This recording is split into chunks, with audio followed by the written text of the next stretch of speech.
Last weekend, I did my first 24-hour run. I ran from Saturday morning at 7:58 a.m. into Sunday morning at 8 a.m. It was a epic struggle, a magnificent challenge, truly a worthy battle of me going to war against myself. And I learned a lot from this experience. I spent the last couple of days, after getting some rest, of course, slept like a baby Sunday night, was absolutely knackered. But I took some time to reflect on the experience because one of my key mantras is to stretch and reflect. Stretch and reflect. So when I push myself past my perceived limitations, doing things I've never done before, I always take the time to come back and reflect on that experience and see what I learned. I didn't used to do this a long time ago, but doing this has allowed me to take the lessons and apply it much, much faster into the next battle, into the next time I go to war with myself. In any worthy experience, and you really can do this in anything, but especially the challenging experiences, the two things you want to do after you come back, you stretch, you reflect. Two things I'm looking for. These are the two things. Find what's working and do more of it. Find the problem, fix the problem. Now, my go-to is immediately, literally right after I was done with the 24-hour run, my go-to was, great, okay, what were the problems?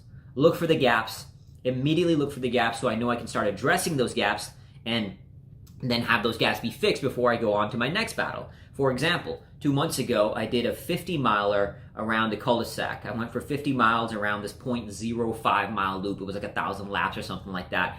And immediately I looked for the gaps. Last time, for example, my legs were killing me. I don't train my legs as much as I need to, so my legs were hurting. As a result, I learned from that, started training my legs relentlessly. This time, my legs weren't hurting as much. But new problems showed up, which I will talk about. But immediately I started looking at, all right, what were the gaps? Now, ordinarily, more often than not, what I would say is when you finish a worthy struggle, start by looking at what went well. Because I think we could all use a little bit more self-acknowledgement.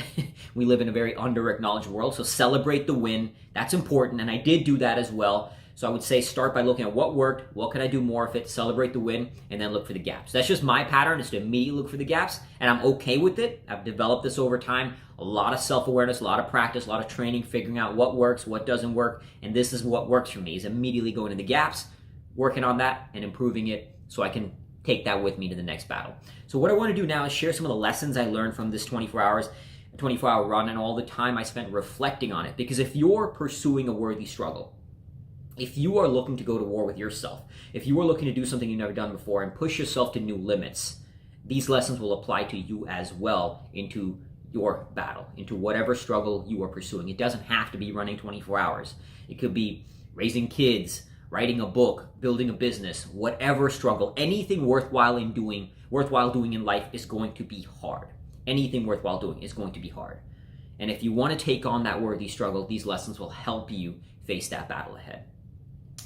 So in this case, let's start with the obvious question. Why? Why run 24 hours? That one I get a lot. Now, my ultra runner friends, they of course get it, but many of my friends aren't ultra runners, so the question is, why would you do that? Why would you run from one morning, no sleep, and run into the next morning? And the simplest answer, which is also, in a way, much deeper than just what I'm about to say, but is to seek enlightenment. To seek enlightenment. I'm not the fastest runner, so I'm not running for time. And when I did this, I wasn't in a race. So I didn't have a support crew. I didn't have pacers. I did have, thankfully, my workout buddy join me for about, I think it was 4 shifts throughout the 24 hours, but most of the run was just me versus me. No support crew, no aid stations, no energy of a race, no pacers. It was just me. And that presents interesting challenges, significant challenges in that, for example, 17 hours into the run, I could have just stopped. Who would have known? Who would have known? Now, in this case, I'd kind of announced the run, so there was sort of an external accountability to it, that if I did not run it, people would have known, right? But I could have stopped and lied and said, I did the 24 hours. Who would have known? Nobody would have known. There was nobody keeping track of it. It was just me. I had to go within, and that was especially challenging at 16, 17 hours in, when I was just sitting there, or limping at that point. I'll talk about what didn't work when I get to that section, but facing the mental battle of that was fascinating challenge, and that's what it's about. I believe enlightenment is not a destination. Enlightenment is a moment. If there is no destination, because the only destination is death. Until then, there's always more to be had, more growth to be had. You can strive to achieve more. You can strive to give more, strive to serve more, strive to be more, strive to do more until death. So enlightenment is not a destination, it's a momentary experience. And I believe I've experienced many moments of enlightenment, from spending 7 days in darkness to solo mountaineering in Bolivia. I had these profound moments, and I do these things to experience these moments, to create greater alignment of mind, body, spirit, and to go into spaces I've never been before. And to go into spaces you've never been before, you have to do something you've never done before. You have to stretch yourself to places that you've never been. You have to suffer. You cannot discover something new within yourself unless you suffer. Because if you stay within your own paradigm, within your own comfort zone, you're only going to get more of what you've already had. You're in what you already know. So to discover something you've never discovered before, to venture into new frontiers, you have to suffer. You have to go into an arduous new voyage. So that's why I do it, to keep pushing the line. And I believe the pushing yourself physically, now there's different challenges in pushing yourself mentally, spiritually, like spending 7 days in darkness that inevitably presented its own challenges, writing a book, building a business. But why I love the physical pursuit is because the physical pursuit is the only pursuit that taps into all of it, mind, body, and spirit. Sitting 7 days in darkness, silent meditation, or even working on my business, it taps into mind, it taps into spirit, but it doesn't tap into the body. When you're pushing yourself physically to those levels, you're tapping into mind, body, and spirit. And that's why I love about the physical pursuit. There's a kind of purity to that pain, the physical pain, the mental pain, the spiritual pain. It's so all-consuming that it forces you to go into different spaces that nothing else can go, nowhere else can take you. So that's why I love pushing myself in the physical pursuit. And so that's the why on doing the 24-hour run. Now, when I did this run, I didn't actually measure the distance. It was just the time, and I'll explain why I did that.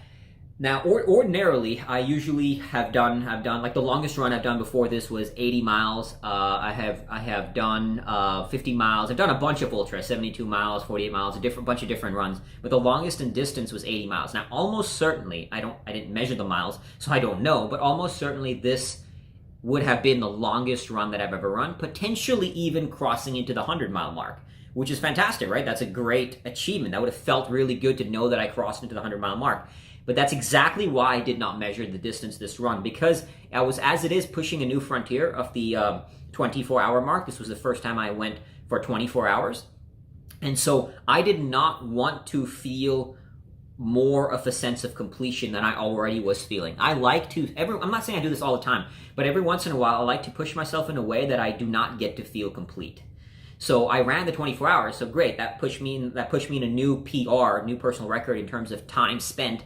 But I did not want to hit a new PR in terms of distance or the possibility of crossing the 100-miler because I wanted to feel incomplete. Now I still have to go out and battle.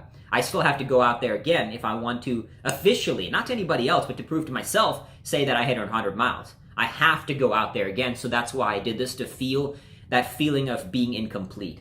Even when I ran 167 miles I did a 167-mile run across Liberia, I don't know, about a year ago now. It's been a while. Wow, time flies. I did a 167-mile run across Liberia to help build a school out there. And so it was just under a marathon a day for a week. Now, there were a few days where I was at 25 miles, and so part of me would want to run the extra 1.2 to hit 26.2 miles to hit the marathon for the day, but I intentionally I intentionally did not. It would have been easy to do. 1.2 miles at that point, nothing. But I intentionally did not because I wanted to feel incomplete. And that was the same reason why I did not want to measure the mileage this way.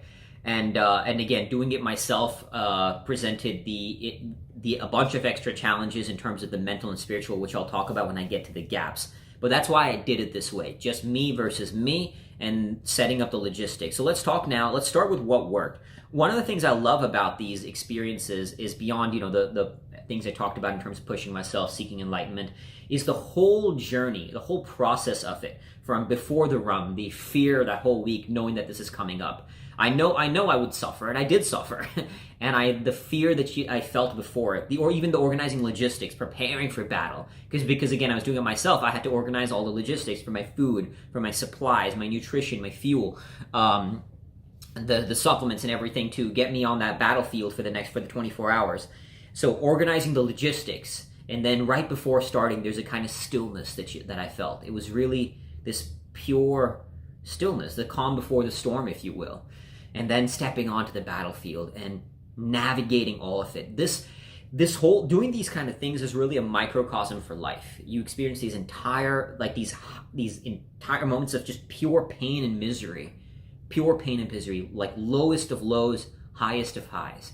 You experience all of it, and that's why I love it. It's a microcosm for life, just the fear before battle, the preparation for the battle, the midst of the battle, the purity of the pain, the all-consuming nature of that pain, and then the highest of highs you experience, which I'll talk about again when I was going through it, the feelings of the gratitude, as well as the complete bliss of the earned exhaustion after it's done. There's no greater rest than the rest that is earned, and the rest that was earned was fantastic after it was done. So I love that because it becomes a microcosm for life. So some of the things that really worked were in terms of, okay, looking at what did I do right, what worked, and how can I keep scaling it? Because all growth is two things: what worked and how to do more of it, and find the problem, fix the problem. Find what's working, do more of it, find the problem, fix the problem. In every situation, just break it down that way, and you'll find your answers on how to keep growing. So what worked was my will. Damn proud of myself for the will, because there was physical gaps, there was mental gaps that I'll talk about that I need to improve upon, but it was just sheer will, the willingness to say, I'm gonna freaking run, hobble, limp, and I did have to hobble and limp, run, hobble, limp, no matter what, but I will not stop till I hit that mark, and I did, and I'm damn proud of that fact. So improving upon that, taking that, continuing to scale on that willpower, continuing to scale on that intensity, that drive, to accomplish the target no matter what comes in the way. That was fucking epic. I'm damn proud of myself for that. The other thing that really worked when I had moments was controlling my inner dialogue, controlling the way I speak to myself. And the way I speak to myself, it's not always like a hard charging warrior. Sometimes it's like, let's go, motherfucker. You're the toughest, baddest motherfucker in the world. And it's not to say that I'm better than anybody else, but in that moment, you got to tapping into your ego to acknowledge your own greatness. So sometimes I'd get into that warrior mode. Other times, it was literally this feeling of pure bliss. I remember running through these just stunning areas in Jersey, like a lot of greenery, these little ponds, lakes, and just beautiful areas, and feeling this deep sense of gratitude to be alive, to even get to run 24 hours. I'm not unaware of the fact that this is a luxury. I mean, yes, it's suffering, but it's a chosen suffering, and it's a luxury to suffer like this. I have a friend who was in the bombing that recently happened in Beirut, and I was thinking about that. I was thinking about this kind of thing hits me almost daily. I mean, right now, as I sit here shooting this video, as you sit here watching it, there are 6 million children that are trapped as sex slaves right now. 40 million people enslaved all over the world. People being human trafficked, people in war zones, people in refugee camps, people in the darkest corners of hell. And they are facing that right now as I sit here and shoot this video. And it crushes my soul, and that's a big reason why I do this as well. It's not just about me seeking the enlightenment, it's not just about me attaining my growth, but it's about me building myself into the kind of person who can go to war for all of this, to bring people out of that darkness. That's the essence of what I do with Fearvana. And so what worked was the constant reminder that I do think of this every day. And it's dark, so I don't stay in it all the time, because I need to come back into the light in order to do the work, so I can help bring people out of that darkness. That's one part, not the entirety, but that's one big part of what I do with my brand Fearvana, and the mission for it is to help people who don't even have the freedom to choose their own worthy struggle. I have the luxury and the freedom to choose to run 24 hours. There's a lot of people who don't. As I said, the people who are being trafficked right now, people who are being enslaved right now, people in wars right now, people who are just in the darkness of it, and it's heartbreaking. And I remember thinking when I was running, just feeling grateful that I at least get to be here.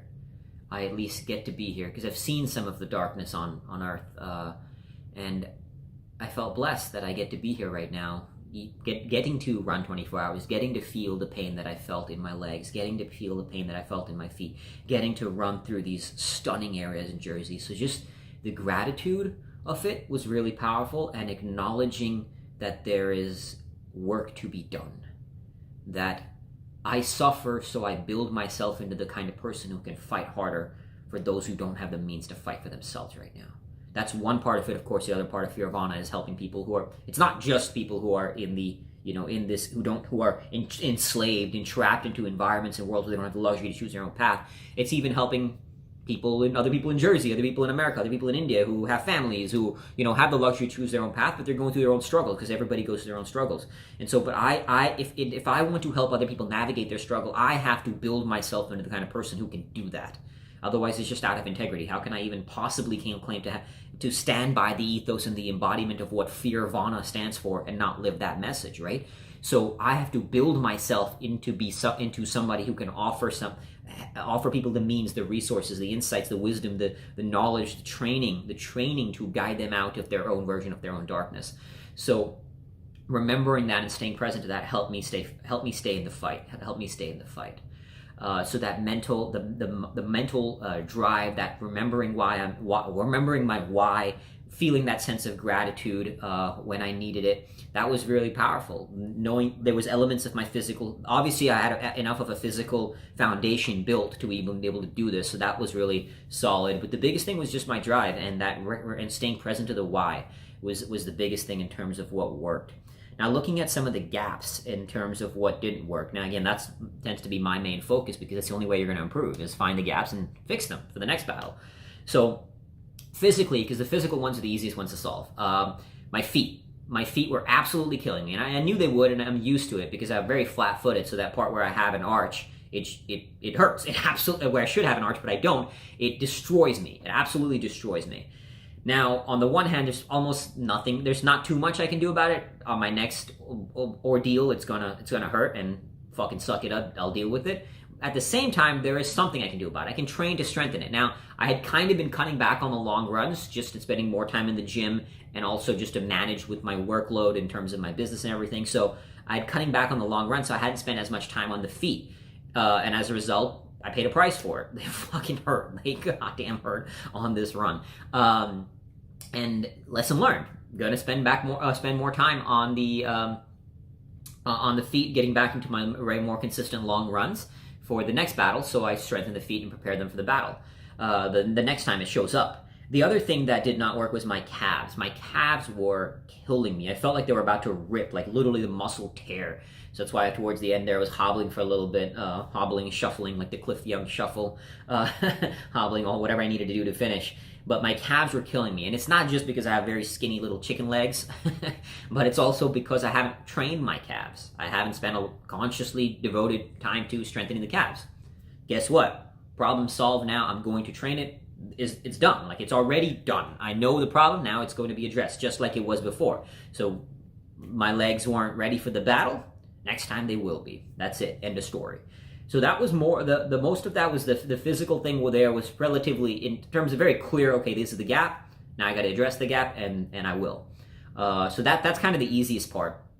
And I wrote some Post-its so I can make sure I kind of address everything, because hopefully this will provide some value to you as you embark upon your own worthy struggles coming up in life that we all have to face. So the big mental gap, now there was mental elements that worked, but the mental gap was being more present here in the now instead of counting down time. So there's a fascinating thing. What happens in these long runs is how time gets manipulated. So the first 6 hours of the run flew by.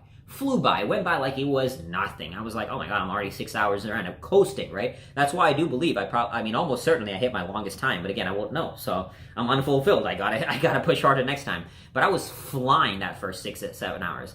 And then slowly time started to hit. So now, and I remember now 16 hours in, 17 hours in, knowing that when I had about 6 hours left or 7 hours left, 8 hours left in that whole kind of range. At this point now, so in the night shift, I was in a park. My car was my refueling station. I was completely alone in the park, except for my buddy when he joined me for 1 or 2 shifts. But other than that, for most of the night, completely alone, isolated in the darkness, having to confront this. That part got hard because now I'm here on I'm isolated, running around the same kind of loop in the park, as opposed to like running through brand new beautiful areas in Jersey here. And confronting my mind and noticing how my mind going to the thinking about it being done, thinking about the next thing, the next thing, the next thing. Okay, waiting for it to be over, and that was unsat. And now, again, so where I can be proud is, despite thinking about the time, because when you think about the time, it makes the time feel like an eternity. I still fought through and finished. So that's the will that I'm proud of. Just like grinding the mind, like going to war with myself, and that's literally what's happening. You're literally having this inner dialogue, the mental conversation, the mental war that you're having internally. But I want to, and I will be getting better at being more present here in the now without counting down time, without waiting for it to get to the next thing, without waiting for the next to get to the next thing. And how am I going to do that? How am I going to live in the now? The answer is lucidity. So I'm a big into practicing and getting more active in lucid dreaming, and that's a whole separate conversation that I won't go deep into right now in this video. But practicing more lucidity, because everything can be a meditation. Getting in the car, doing the dishes, walking to get the mail. The simple things that we consider the sort of the things that aren't really the things that matter, right? Like what matters is my work. This doesn't matter. This is just a thing on the way to getting to the next thing. This doesn't really count. This is not the main focus in life. Taking out the trash, all these little things, right, that you have to do in life. But every one of those can be a practice in meditation. Being with it, feeling when I'm doing my dishes, feeling it, staying present to it, being fully here in the now, not just being like, all right, well, thinking about what do I got to get to after my dishes are done, or when I'm walking to get the mail, what's next? What do I got to think about next? And that's usually how I go, because my mind's I wouldn't say, my mind's been bombarded with a million different things I'm working on with Fearvana, with my training and managing it all. And that's well and good. I'm excited about all those things, but I've developed a pattern to do that. I'll do the dishes, I'll be thinking about something, what I got to do next. Or sometimes I'll be watching like a learning video on marketing or something like that I need to learn, which is, again, good. I'm learning, but I'm not keeping myself here in the now. And that's a problem. And I felt that really painfully when I'm 16 hours into a run of waiting for it to get to the next, because that's what I usually do. Like, okay, let me just go get the mail real quick. Let me go drop off the trash real quick so I can get to my work, get to the next thing. So no more. So I'm going to practice just being more in the now, even in these little things. And then all it is training. When you train that way, it becomes habitual. Everything is training the mind, and everything is an opportunity to train. That's a big one that I wrote down here, is train in every moment. Every moment is an opportunity to train. Whatever you are going through right now, if you view it through the lens, it's an opportunity to train, you will get better. Everything is an opportunity to train the mind, the body, or the spirit. So I might be doing dishes. I'm not obviously training my body. It doesn't take me, wear me out doing the dishes, but it's still an opportunity to train my mind and spirit. It's still an opportunity to train my mind and spirit. So becoming more lucid. I've been practicing lucid dreaming, but I'm not like a master at it. I'm not being able to go lucid at will at my night when I sleep. So I'm training my lucidity so I can actually doing it in the daytime. So not only can I train in my sleep, that's the goal that I'm striving for, to train in my sleep, but to become more present in the moment-to-moment experience of life, in the content of daily experience.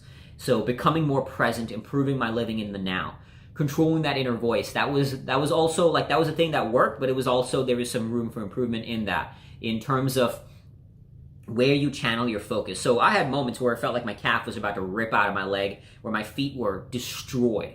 And what you focus on is what matters. So I know I'm not expecting there not to be pain when I'm doing these runs. Otherwise, if I wanted to be easy, I wouldn't run 24 hours, right? Like, nobody's going to do that looking for easy. So I'm expecting suffering. I know there's suffering, but there were moments when I was focusing too much on that and letting it consume me instead of transcending it, instead of directing my mind to where I needed to go to step forward. Now, like I said, I finished anyway. I kept moving anyway, but nonetheless, there were mental gaps that I recognized that would allow me to not just get stronger for harder fights, but more importantly, get more from the content of that experience itself.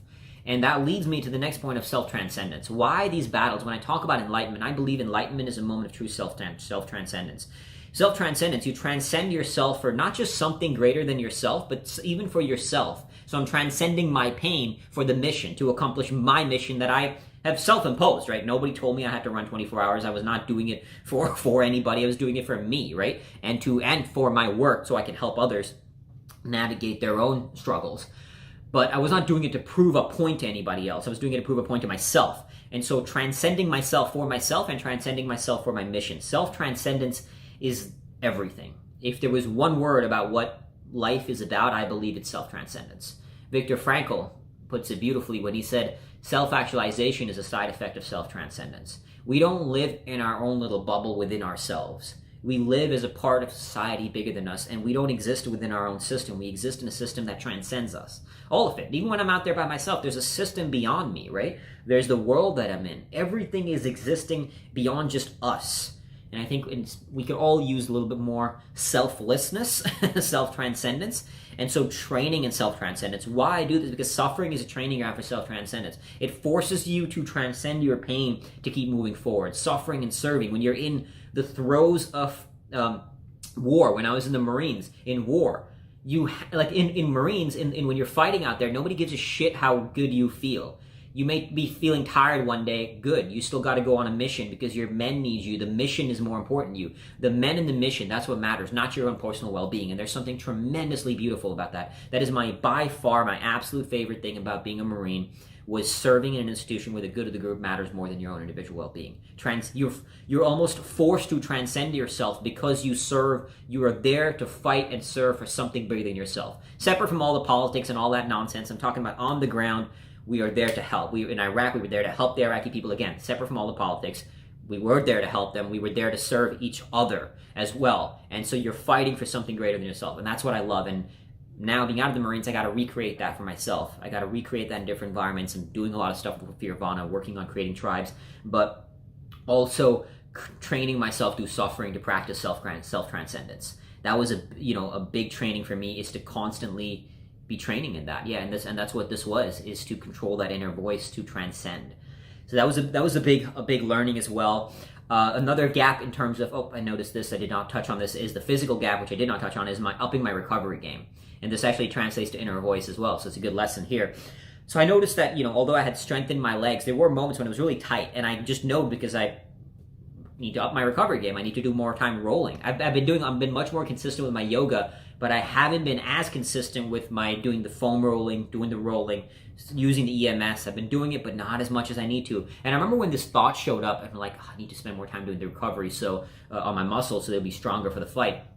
I felt like, man, fuck. I mean, there's so much to do. I gotta recover. I got these million different things happening with Fearvana. How can I do it all, man? And kind of going into this bitching, complaining mode. And instantly my mind immediately went to, because at this point now I've trained my mind. When I go into bitching and complaining mode, and it happens from time to time, I'm a fucking human being, so it happens from time to time, but the good thing is I've trained my mind to go from A to B. So what I mean by A to B is so right now if I let go of this pen, it falls. That's just the A to B of it, right? Let go of pen, it falls. It's gravity. That's what happens. So the A to B is my mind goes into bitch and complaining mode. It instantly switches and goes into warrior mode. I've trained my mind to go to the A to B. It's not even conscious. So my mind goes bitching, fuck, man, I got so much. I got to spend more time recovering. How am I going to do it with all the work I need to do, with all the training I need to do? That's a lot to put on the plate. And then immediately be like, motherfucker, if you want to try to be a legend, you got to suck it up and get it done. I don't want to hear no excuses. If you want to do great things, there's going to be greater sacrifices. If I want to run 24 hours, want to ski across poles, want to climb mountains in the Himalayas, while building a massive Fearvana empire, that being the harder you want, the harder the goals, the harder you want to push yourself, the more you will have to sacrifice, the more there is a price you will have to pay. And so immediately my self-talk was like, motherfucker, if you want to do legendary shit, there's a sacrifice. So suck it up, get it done. I don't want to hear no bitching. That's how I talk to myself. You don't have to talk to yourself that way. But there's actually been some interesting research that shows when you curse, it actually improves your tolerance to pain. So especially when I'm in that warrior mode, I do tend to get curse at myself a lot more. And not berating myself, but just cursing, right? So that's immediately, it was like, all right, motherfucker, good. You're going to have to up your recovery game. That's what needs to be done. I don't care how you do it. Find a way, get it done. And that's what I'm going to do now. So, right, over the next day or two, I'm going to be systematizing and putting recovery into my systems a little bit better than I was before. So doing more rolling. Right now, I've been doing the yoga, but doing more rolling, doing more EMS, and putting that into the system. So immediately recognizing, and that's what also worked, is recognizing that, and what didn't work was was up in the recovery game. What worked was my A to B that I've developed of when I go into that mode, immediately transcending it into get into that fight mode. That all right, cool. You want to do something legendary, there will be a cost to it. You're going to have to pay a greater price. You're going to have to make greater sacrifices, and that's just the nature of the beast. Anybody who told you otherwise that's just nonsense. And that leads me to kind of another point about controlling the paradigms you get. It is so important. So there's a lot of stuff out. As we all know, there's a lot of information out in the world, and there's the quote unquote experts. There's your friends and family. And here's the thing: whenever somebody offers you advice and counsel, they're offering it from their own lens of the world, their own paradigm, their own mental models, their own belief systems, their own perspective. And that perspective might not be aligned with you. There's a lot of people who I know love me, care about me, but their advice is not appropriate for me and how I want to live my life. They think I'm out of my mind, they wouldn't get it, and that's cool. Like, I love them, I care about them, but their advice is not appropriate for me. And it took me some time to figure this all out, because it took me some time to figure out, okay, maybe they're right, maybe this person's right, maybe that person's right. Thinking about things, like, okay, is that how I should be doing things? And people could be, they could be more further advanced than me in certain ways, right? So more further advanced in, let's say, business, or further advanced in other things, and in their family life, in training, even in different areas, they could be further advanced.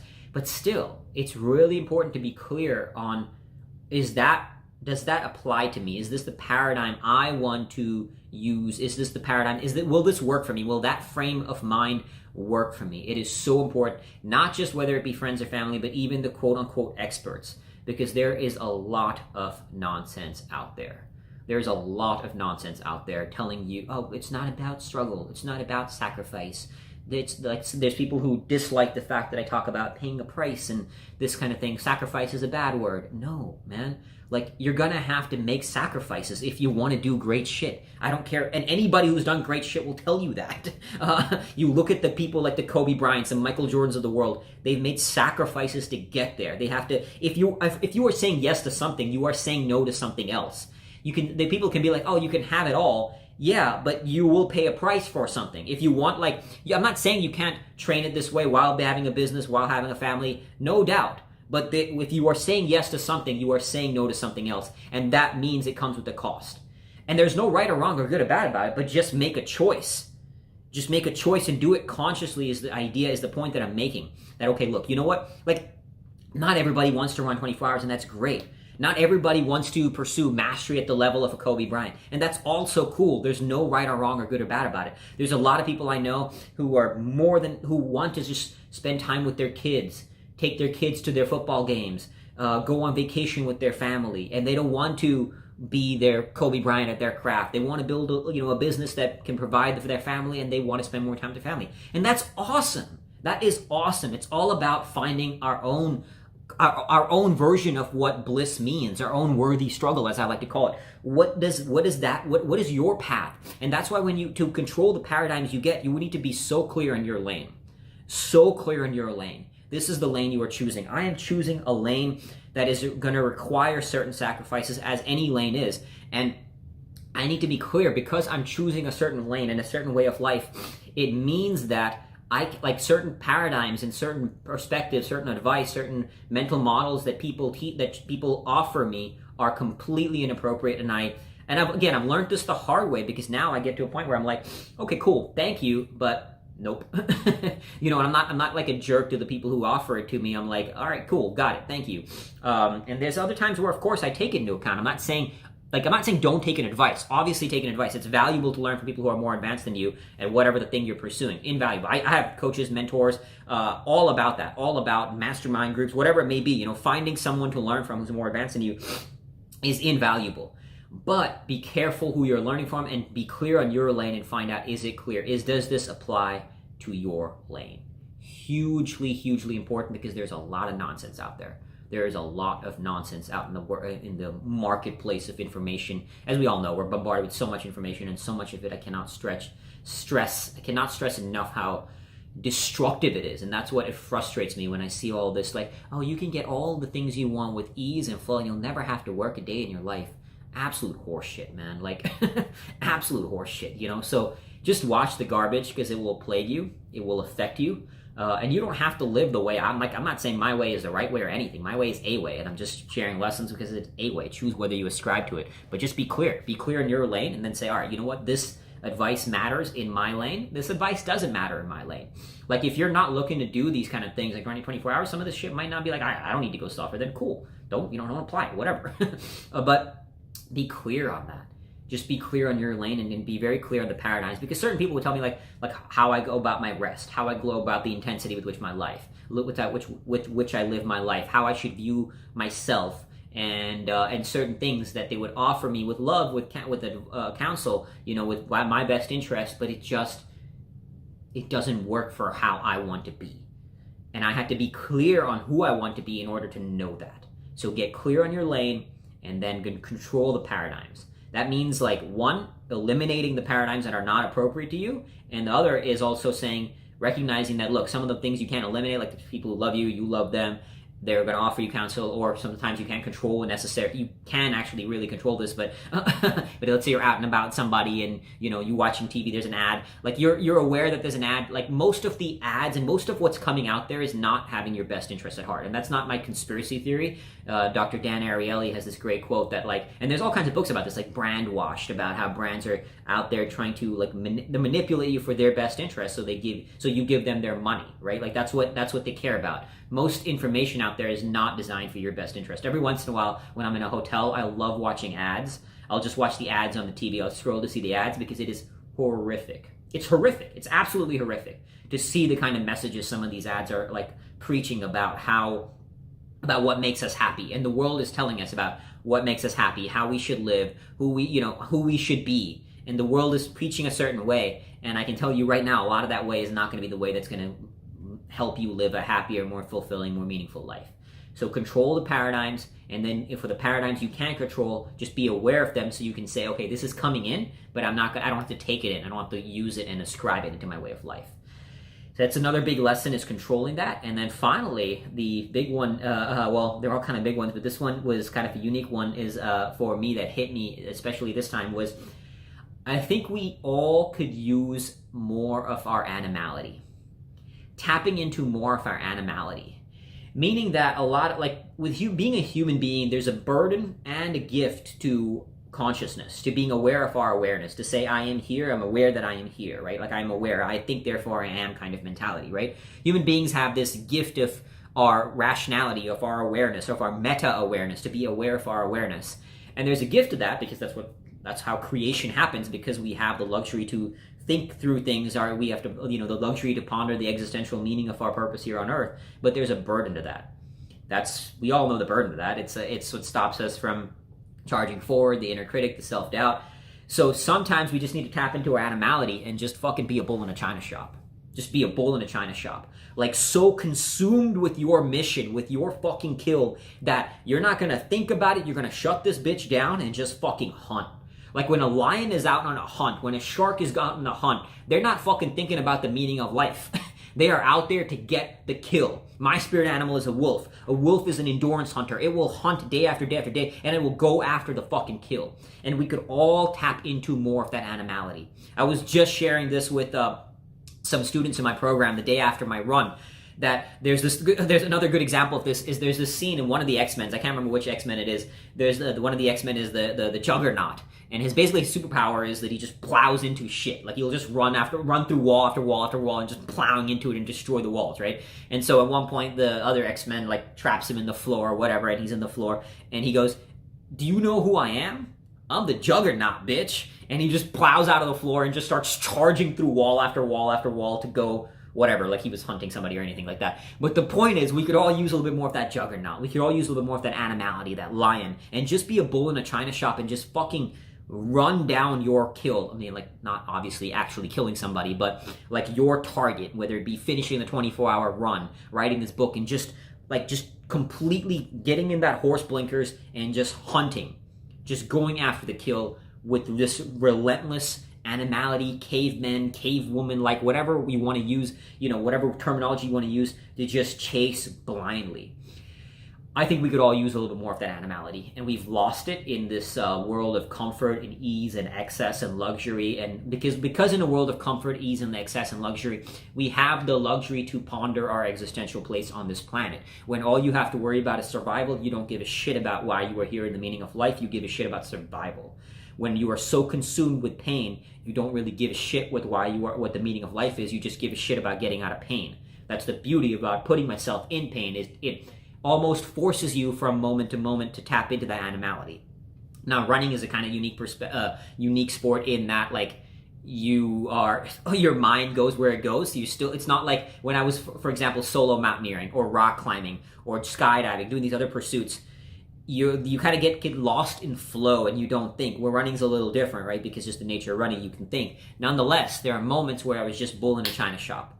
Like, I don't give a fuck how much pain I'm in. I'm just gonna hobble. I'm gonna shuffle. I'm just gonna move. No stopping. No stopping. And I think we could all tap into a little bit more of that. Tap into the animal. Think about the lion, the shark, the wolf, whatever your spirit animal. Just think about how it hunts for a kill. It doesn't give a shit what stands in its way. It just goes after its kill. It is not thinking about why it's here, who it is, what its purpose on earth is. It is just hunting down the kill. It's a beautiful thing to tap into that animality a little bit more. And that was some of the lessons that I learned from, I think that covers all of it. That was some of the lessons I learned from this fantastic experience.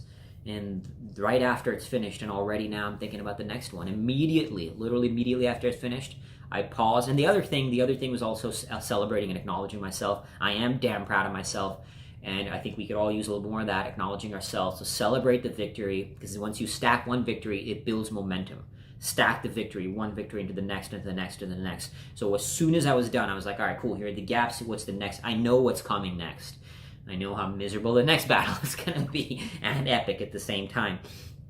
So immediately setting the stage for the next battle, celebrating the win, stacking the victory, taking the lessons, because it's not just about stretching. Way back when I first started doing intense things, like after joining the Marines and climbing mountains, I would just push myself, but I wouldn't really come back to reflect.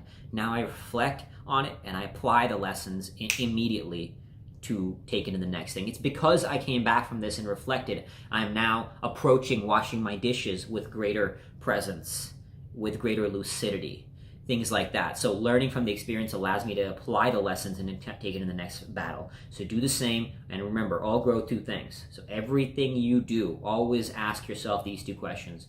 Find what's working, do more of it, find the problem, fix the problem.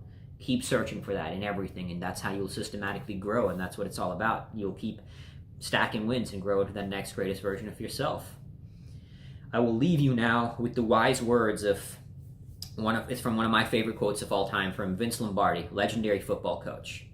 He said, "I firmly believe that any man's finest hour, the greatest fulfillment of all that he holds dear, is that moment when he has worked his heart out in a good cause and lies exhausted on the battlefield, victorious."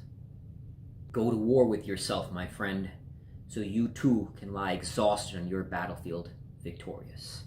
That, I believe, is truly the apex of the human experience. Much love, and suffer well.